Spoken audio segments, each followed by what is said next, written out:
नमस्कार, आदाब। आप देख रहे हैं प्राइम न्यूज। मैं हूं मोहसिन खान। दोस्तों, हम नए साल में प्रवेश कर चुके हैं, यानी 2020 से निकलकर 2021 की शुरुआत हो चुकी है।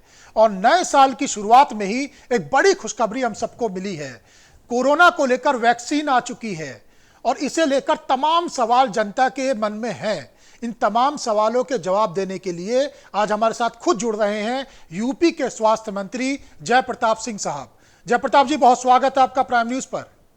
धन्यवाद। सबसे पहले 5 जनवरी को ड्राई रन होने जा रहा है और यह सुनने में आया है कि कोरोना वायरस से लड़ने के लिए वैक्सीन आ चुकी है। इन बातों में कितनी सच्चाई है? जी जी, अभी इसके पहले हमने एक दिन का ड्राई रन किया था उत्तर प्रदेश की राजधानी लखनऊ में, और उसके बाद अभी कल के दिन हम पूरे 75 जनपदों में ड्राई रन, हर जनपद में 6 साइटों पर हम ड्राई रन करने जा रहे हैं। यानी 5 जनवरी से यूपी में ड्राई रन शुरू हो जाएगा। तो सरकार की इसे लेकर क्या क्या तैयारियां हैं? नहीं, 5 जनवरी को ही ड्राई रन शुरू होगा। एक ही दिन का ड्राई रन है। ये सभी जनपदों में ये देखने के लिए एक रिहर्सल कर रहे हैं, जिससे ये पता चले कि जितना दिन से हम प्रशिक्षण दे रहे हैं इन लोग को, पिछले 15-20 दिन से, वो प्रशिक्षण कितना खरा उतरेगा। जो एक्चुअल वैक्सीनेशन आएगा तो उसके जो गाइडलाइन हमारे हैं, जो प्रोटोकॉल है, वैक्सीन निकालने से लेके ऑब्जर्वेशन कमरे तक पूरी प्रक्रिया, और हमारा स्टाफ कितने लोग कितने बजे आएंगे, ये सारी चीज का समीक्षा करने के लिए इसलिए हम लोग ने कल के दिन पूरे उत्तर प्रदेश में एक दिन का ड्राई रन रखा है। अच्छा जय प्रताप जी, वैक्सीन आने के बाद कितने चरणों में ये वैक्सीन लगाई जाएगी? अभी तक हमको 3 चरण का जानकारी है। पहला चरण हेल्थ वर्कर का, सेकंड चरण हमारा, दूसरा चरण है फ्रंटलाइन वर्कर का, और तीसरा चरण 50 और 50 की उम्र के लोग जो जिनको कोई असाध्य बीमारी या कोई गंभीर बीमारी है, उनके लिए हम करेंगे। तो उसके बाद तो फिर सामान्य रूप से सबका लगना शुरू हो जाएगा।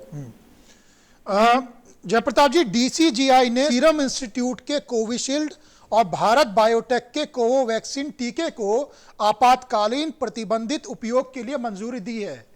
सरकार यूपी के अंदर कौन सी वैक्सीन को ज्यादा इस्तेमाल करने जा रही है? किस पर ज्यादा जोर रहेगा?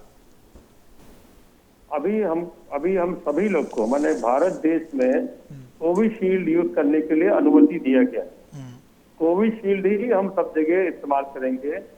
इमरजेंसी यूज के लिए जो कोवैक्सीन जो तैयार हुआ है, जिसमें अभी उनका क्लिनिकल ट्रायल अभी पूरा समाप्त नहीं हुआ है, इसलिए उसको इमरजेंसी यूज में रखा गया है कि आगे चल के जब तक ये सब वैक्सीनेशन चल ही रहा है कार्यक्रम, तब तक हो सकता है कि इनका भी पूरी तरह से तैयार हो जाए।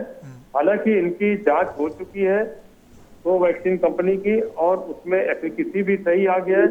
सारे पैरामीटर, सारे उसमें मापदंड जो होने चाहिए वैज्ञानिक के हिसाब से, वो भी सब सही आ गया है।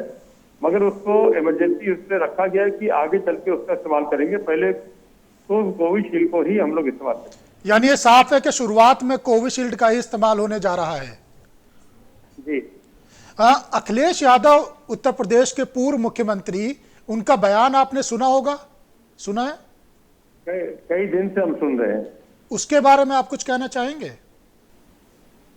अब क्या हम बताएं, उससे कई दिन से ये विषय चल रहा है।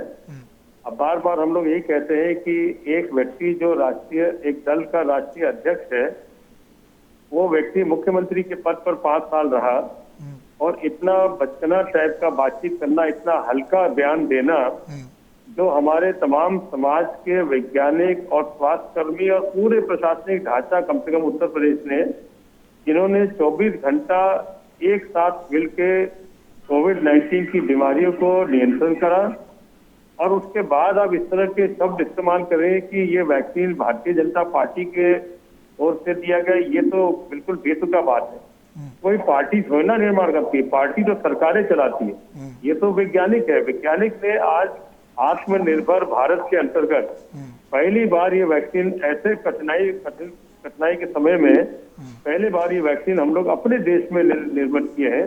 इसमें तो गर्व की अनुभूति हर नागरिक को होना चाहिए।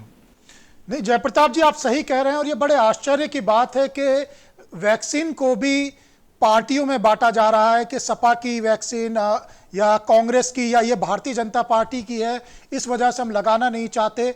लेकिन इस बयान ने एक चुनौती तो आपके सामने खड़ी कर दी है ना, और खास तौर से पूरे देश की सबसे ज्यादा आबादी वाले प्रदेश के अंदर ये बड़ी चुनौती है। अगर जनता के बीच में भ्रम की स्थिति होती है तो जनता के बीच में भ्रम की स्थिति ना हो, इस चुनौती से कैसे निपटेंगे आप? देखिए 2017 में जब हम लोग जीत के आए थे तो हमारे आदरणीय मुख्यमंत्री ने यही शब्द कहा था कि उत्तर प्रदेश में बहुत सारे चुनौतियां हैं, चुनौती को जब आप अवसर में बदलेंगे तो हम सफलतापूर्वक अपना काम करेंगे। तो हमें किसी प्रकार का कोई डर नहीं है, किसी प्रकार का कोई वो नहीं है कि हम सभी लोग को, हमारे नागरिक अच्छी तरह से जागरूक हैं, वो सभी इंतजार में है कि जैसे जैसे आएगा वैक्सीन हमको भी लगेगा, क्योंकि कोविड-19 से हर एक व्यक्ति, चाहे गरीब आदमी हो, चाहे बड़ा आदमी हो, चाहे बिजनेसमैन हो, चाहे उद्योगपति हो, रिक्शा चलाने वाला हो, चाहे मजदूर हो, सभी लोग इससे परेशान हो गए थे। हर आदमी चाहता है कि जितना जल्दी से जल्दी हमको ये टीकाकरण लग जाए, हमारी जीवन सुधर जाए, आगे हमारे ऊपर कोई इस तरह का बीमारी न हो। इसके लिए मुझे लगता है बहुत ज्यादा दिक्कत नहीं आएगी। और अगर कोई समस्या आती भी है तो भाई संवाद के द्वारा, समाज में संवाद करके लोगों को समझाना ये हमारा काम है, और समझा के उसकी इस वैक्सीन के बारे में बता के उनको वैक्सीन जरूर हम लोग लगाएं। जयप्रताप सिंह साहब, बहुत अच्छी बात है कि आप बड़ी बेबाकी से अपनी बात रख रहे हैं और आपने साफ तौर से ये कहा कि संवाद के जरिए आप जनता से सीधा बात करेंगे और अगर कोई भ्रम की स्थिति है तो उसे दूर करने का प्रयास करेंगे। ये भी आपने सही कहा कि जनता के बीच में बड़ी उत्सुकता से इस वैक्सीन का इंतजार हो रहा है ताकि ये वैक्सीन आए, वो लगवाएं और कोरोना से वो फ्री हो जाएं। ये जो डर है कोरोना का, ये डर 2021 में उनके अंदर से निकल जाए। लेकिन क्या, क्योंकि सपा प्रमुख ने, पूर्व मुख्यमंत्री अखिलेश यादव ने बड़ा बयान दिया है और सीधे सीधे सरकार के ऊपर एक आरोप लगाया है, तो क्या आपको नहीं लगता कि अगर कैबिनेट खुद सामने आए और खुद वैक्सीनेशन कराए, कैबिनेट अपने ऊपर इस टीके का इस्तेमाल कराए, तो जनता के बीच में कोई भ्रम की स्थिति नहीं बचेगी? और आने वाले समय में क्या यह हो सकता है कि कैबिनेट इस टीके का इस्तेमाल करेगी जनता को भ्रम की स्थिति से दूर रखने के लिए? देखिए, कैबिनेट हो या कोई चीफ मिनिस्टर हो, मंत्री हो, विधायक हो, कोई भी जनप्रतिनिधि, वो अपने समय से कोई नहीं डरने वाला है। अपने समय से सभी लोग वैक्सीनेशन कराएंगे। परंतु हमने जो सिस्टम तैयार किया है वो पूरे देश में एक सिस्टम है। केंद्रीय स्वास्थ्य मंत्री के द्वारा जो पहला चरण, दूसरा चरण तक जो हमको करना है, ताकि वो लोग वंचित न हो और उनको हमेशा कोई न कोई मरीज से आगे मिलकर उनका उपचार करना पड़ता है। तो सबसे ज्यादा आवश्यकता हेल्थ वर्कर्स की है। तो हेल्थ वर्कर करने के बाद, फ्रंटलाइन करने के बाद, उसके बाद 50 के ऊपर के जितने भी लोग हैं, उसमें चाहे जनप्रतिनिधि हो, चाहे कोई भी हो, वो सब उसमें आ सकते हैं। तो इतना ज्यादा हड़बड़ी मचाने का कोई आवश्यकता नहीं है, कोई इसमें आगे पीछे नहीं होने की जरूरत है। आम जनता का होना बहुत आवश्यक है और जिस श्रेणी से ये तय किया गया है वो श्रेणी को उनको देना, और ताकि वो अपना काम ठीक से कर पाए, इसलिए उनको पहले देना जरूरी है। यानी 2 चरण के बाद ये देखने में आ सकता है कि कैबिनेट खुद इस टीके का इस्तेमाल करेगी और जनता में एक साफ मैसेज दे देगी, जो विपक्ष आरोप लगा रहा है उसे दूर करने के लिए। जी, और ये तो वैसे भी कैबिनेट क्या, हमारे आदरणीय मुख्यमंत्री जी अगर इस तरह का कोई निर्णय लेते हैं तो सभी लोग चले जाके ले लेंगे। मगर ये भी बात होती है कि अगर मंत्री पहले भाग भाग के लेना शुरू कर दें या हमारे विधायक और सांसद करने लगे, तो ये भी अच्छा संदेश नहीं है कि पहले जनता को ही मिलना चाहिए। जो हेल्थ वर्कर जिन्होंने अपना पूरा समय दिया, 24 घंटा समय पिछले 10-11 महीनों से दिया है और लगातार इस लड़ाई में लड़के उन्होंने अपने इस कोविड-19 को उत्तर प्रदेश में नियंत्रण करके बड़ा अच्छे WHO के द्वारा बड़े सराहना वो भी हुआ है। तो हमको लगता है कि हम अपने हिसाब से चलेंगे और उसके बाद जब भी मुख्यमंत्री कहेंगे बीच में भी करा लेंगे, ऐसे कोई दिक्कत नहीं। नहीं, आप भी स्वास्थ्य मंत्री है ना जयप्रताप जी, आपके कंधों पर बड़ी जिम्मेदारी और पूरा प्रदेश आपकी तरफ देख रहा है। मैं ये सवाल इसलिए बार बार कर रहा हूं क्योंकि अगर जनता के बीच में गलत मैसेज पहुंचाने की कोशिश करी जा रही है विपक्ष के द्वारा, तो क्या कैबिनेट को आकर सामने जनता के इस भ्रम को दूर करने का काम नहीं करना चाहिए? अगर कुछ लोग गुमराह हो रहे हैं तो अगर इस तरह की बातें आएगी, अभी तो पहले मेरा मानना है कि पहले वैक्सीनेशन शुरू होना चाहिए। वैक्सीनेशन जब शुरू होगा तो बड़े सिस्टमैटिकली वैक्सीनेशन जब करेंगे और एक चरण समाप्त होने के बाद अपने आप सब लोग इंतजार करना शुरू कर देंगे और फिर कोई बात आती है तो हम लोग उसी समय देख लेंगे। मुझे लगता है कि अभी ये थोड़ा सा जल्दीबाजी में इस चर्चा को हम लोग आगे बढ़ा रहे हैं। आज तो अखिलेश यादव ने बोला, कल उसका क्या नतीजा होगा वो तो समय बताएगा, मगर मैं मानता हूं कि पहले हेल्थ वर्कर का करना आवश्यक है। उसके बाद अगर कोई ऐसी परिस्थिति बनती है तो हम लोग बैठ के बात करके संवाद करेंगे और अगर ऐसे कोई बात आती है तो हमारे आदरणीय मुख्यमंत्री जी उसका निर्देश देंगे, उसका पालन करेंगे। नहीं, बिल्कुल निश्चित तौर से पहले स्वास्थ्य विभाग वालों को लगेगी। मैं 2 चरणों के बाद की बात कर रहा हूं, जब आम जनता के पास वैक्सीनेशन के लिए लोग जाएंगे। हाँ, 2 चरणों के बाद इस पर विचार हो सकता है, कोई ऐसी दिक्कत नहीं है, चलिए हो जाएगा। चर्चा को थोड़ा आगे बढ़ाते हैं। यूपी के अंदर जो नए स्ट्रेन की बात हो रही है कोरोना को लेकर, उसकी एंट्री भी हो चुकी है। ये स्ट्रेन ज्यादा ना फैले, इसे लेकर भी आप लोग कोई तैयारी कर रहे हैं? मूलतः हमारा तैयारी तो पहले से ही है। जिस तरह का कोविड-19 का प्रबंधन हमने शुरू से लेकर अभी तक किया है और जिस तरह से कोविड-19 को हमने नियंत्रण किया, ठीक उसी तरह जो नया स्ट्रेन आया है उसको भी हमने उसी प्रक्रिया के अंतर्गत उसको भी हम नियंत्रण करेंगे। सबसे बड़ी चीज होता है कि ये जो नया स्ट्रेन आया है, जिसकी जानकारी थोड़ी बहुत हम सब लोग को है कि ये इन्फेक्शियस ज्यादा है, मतलब जल्दी फैलता है। तो इसका सबसे बड़ा कंट्रोल यही है कि जैसे कोई इसमें पॉजिटिव पाया जाता है, उससे जुड़े हुए पूरे परिवार और परिवार से जुड़े हुए पूरा मोहल्ला इन सब का तुरंत एक कॉन्टैक्ट ट्रेसिंग होना चाहिए जल्द से जल्द, ताकि उस कॉन्टैक्ट ट्रेसिंग में एक बार हमने पूरा कंट्रोल कर लेंगे तो फिर वो कॉन्टैक्ट टूट जाता है। चेन जब टूट जाता है तो अपने आप ही वो वहीं के वहीं थम जाता है।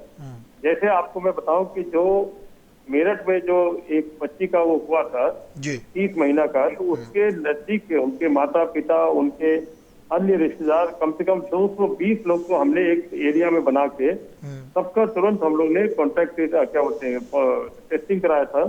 और टेस्टिंग में मात्र इन लोग 2 इस बच्ची का छोड़ के और किसी का नहीं आया था, जबकि हमने उनके माता पिता का दोबारा भेजा था वहाँ जीन सीक्वेंसिंग के लिए, फिर भी वो नेगेटिव ही आया। और इसी तरह गौतम बुद्ध नगर में भी एक केस आया था, 33 साल की महिला थी, उसका भी उतना ही कॉन्टैक्ट ट्रेसिंग परिवार और परिवार के अगल बगल और मोहल्ले और फ्लैट जहाँ भी रहती थी वो पूरा हम लोग ने काफी बड़े मात्रा में बहुत तेजी से कराया, ताकि कोई भी उसमें पॉजिटिव निकलता है उस पॉजिटिव को हम भेजते हैं आईसीएमआर के लैब में, ताकि वहां से जीन सीक्वेंसिंग होने के बाद ही पता चले कि नया स्ट्रेन है कि पुराना स्ट्रेन है। तो इसमें जितना ज्यादा कॉन्टैक्ट ट्रेसिंग जल्दी से पॉजिटिव होने के बाद करेंगे, उतना जल्दी हम उसको पकड़ में ला सकते हैं, उसको रोकथाम कर सकते हैं। नहीं, आपने बड़ी तेजी से काम किया है इससे बचने के लिए, जनता के फेवर में, इसमें कोई दो राय नहीं। WHO ने भी नवंबर के महीने में आपकी सराहना करी है आपके मैनेजमेंट को लेकर, लेकिन इस नए स्ट्रेन के दस्तक के बाद यह भी बात उठ रही है कि हो सकता है कई और राज्यों की तरह यूपी के अंदर भी नाइट कर्फ्यू की शुरुआत कर दी जाए। क्या इस बात में भी कोई सच्चाई है? नहीं, इसमें कोई सच्चाई नहीं है और अभी हम इस पर विचार भी नहीं कर रहे हैं, क्योंकि अभी पूरे उत्तर प्रदेश में अभी मात्र 2 केस हमको मिला है। 2 केस के बाद अभी आगे हमको कुछ और केस मिलेंगे। अगर पूरे प्रदेश में कहीं फैला हुआ है तब इस पर विचार हो सकता है, मगर अभी किसी तरह का प्रतिबंध उत्तर प्रदेश में कहीं भी नहीं है। अच्छा सिंह साहब, यूपी की जनता तक 2 चरणों की तो आपने बात बता दी, ड्राई रन की भी आपने बात बता दी, लेकिन यूपी की आम जनता तक कोरोना वायरस से लड़ने के लिए वैक्सीन कब तक पहुंच पाएगी और यूपी को कितनी मात्रा में वैक्सीन मिलने जा रही है? अगर इसकी कुछ जानकारी आप दे सकें तो। देखिए, उसमें थोड़ा पूरे सभी जनता को लगने में तो थोड़ा समय लगेगा, परंतु पहले चरण में हमारा जो सूची हम लोग ने बनाया है, जिसमें हेल्थ वर्कर, प्राइवेट और गवर्नमेंट के सब मिला के लगभग 8.5-9 लाख का सूची है। वो सूची पहले राउंड में हम लोग कराना शुरू कर देंगे जैसे वैक्सीन आएगा। दूसरी बात, वैक्सीन जब सप्लाई करेंगे, अभी उनका जैसे चयन होने के बाद कितना उनके पास सप्लाई में है, और क्योंकि एक साथ उनको सप्लाई करना पड़ेगा सभी राज्यों में और उत्तर प्रदेश सहित में भी, जैसे आबादी के हिसाब से हम लोग को अनुमान है कि हमको कुछ ज्यादा दिया जाएगा, ताकि पहले राउंड हम जब करने के बाद सेकेंड राउंड शुरू कर देंगे और सेकेंड राउंड करते करते उसके बाद 28 दिन का जो समय आएगा उस पहले राउंड के लोगों का, तो 28 दिन वाला वो भी शुरू करेंगे। और मुझे लगता है कि जब पहला सप्लाई कंपनी के द्वारा होगा, उसके बाद लगातार उनका प्रोडक्शन जारी रहेगा। और काफी तेजी से कहीं टीवी में मैं देख भी रहा था कि कितना 1 मिनट में या 5 मिनट में कितने काफी बड़ी संख्या में वो उत्पादन कर रहे हैं। तो मुझे लगता है एक बार सप्लाई चेन शुरू हो जाएगा और वैक्सीनेशन लगना शुरू हो जाएगा, वो सप्लाई के चेन को जारी रखने के लिए कंपनी अपने तरफ से उत्पादन करके लगातार भेजती जाएगी। और उत्तर प्रदेश में हमारे पास पर्याप्त क्षमता है कि जितना भी वो भेजेंगे उतना हम रखने के लिए हमने पूरा क्षमता अपना विकसित कर दिया है, तो हमको कोई दिक्कत नहीं होना चाहिए। जी जयप्रताप जी, एक और महत्वपूर्ण सवाल है कि क्या वैक्सीन प्राइवेट मार्केट में आएगी, और अगर आएगी तो इसकी कीमत क्या होगी? ये इसके बारे में तो अभी कुछ भी हम बता नहीं सकते हैं, क्योंकि केंद्रीय स्वास्थ्य मंत्रालय जो भी हम लोग को निर्देश देता है उस पर अनुरूप हम काम करते हैं। फिलहाल जितने भी प्रोडक्शन अभी है वो गवर्नमेंट सेक्टर को ही दिया जा रहा है। तो गवर्नमेंट सेक्टर पहले अपने पूरे इन लोगों के दोनों श्रेणी को पूरा करेगी, फिर उसके बाद अगर प्राइवेट सेक्टर में देना चाहेगी तो उसके बाद आगे का गाइडलाइन तो वही आगे बताएगा। जयप्रताप जी, आखिर में बहुत छोटे छोटे में, क्योंकि ये जनता की तरफ से सवाल हैं और जनता इनके जवाब चाहती है, तो मैं चाहता हूं छोटे छोटे में बहुत जल्दी जल्दी से 4-5 सवाल हैं, इसके जवाब अगर आप दे सकें। आप ये समझिएगा कि जनता की तरफ से आपको सवाल है और आप छोटे में रैपिड फायर राउंड में एक छोटा सा जवाब आप इसका दे रहे हैं जनता को। पहला सवाल, क्या सबको एक साथ मिलेगी वैक्सीन? नहीं, सबको एक साथ मिलेगी माने कि नहीं, चरणबद्ध तो है, तो चरणबद्ध तरीका ही से सबको मिलेगा, तो इसके लिए तो पूरा समय लगेगा इसमें। ठीक है, एक साथ पूरे 24 करोड़ के लोग को तो नहीं मिलेगा एक साथ। ठीक है, जो श्रेणी तय किया गया उसी के अनुरूप हमको चलना पड़ेगा। वैक्सीनेशन की प्राथमिकता क्या होगी? वैक्सीनेशन की प्राथमिकता मैं समझ नहीं पाया। यानी चरण वाइज जो आप बता भी चुके हैं इस इंटरव्यू के दौरान कि पहले स्वास्थ्य कर्मियों को लगेगी, उसके बाद जो चरणों में आप लोग करने जा रहे हैं, तो वो पहले चरण हेल्थ वर्कर का होगा, दूसरे चरण में फ्रंटलाइन वर्कर जिसमें पुलिस कर्मचारी, होम गार्ड, स्वच्छता कर्मी, राजस्व विभाग जो लोग ने मिलकर ये सब पूरा संभाला था, इन सबको मिलेगा। उसके बाद तीसरे वाले में 50+ के लोग जो कोमोर्बिडिटी वाले हैं या जिनको पहले से बीमारी है उनको लिया जाएगा। उसके बाद हम क्या वैक्सीन लेना सबके लिए जरूरी होगा? मुझे लगता है कि ये वायरस इतना सबको परेशान कर दिया है, तो मुझे लगता है कि इसको लेना चाहिए।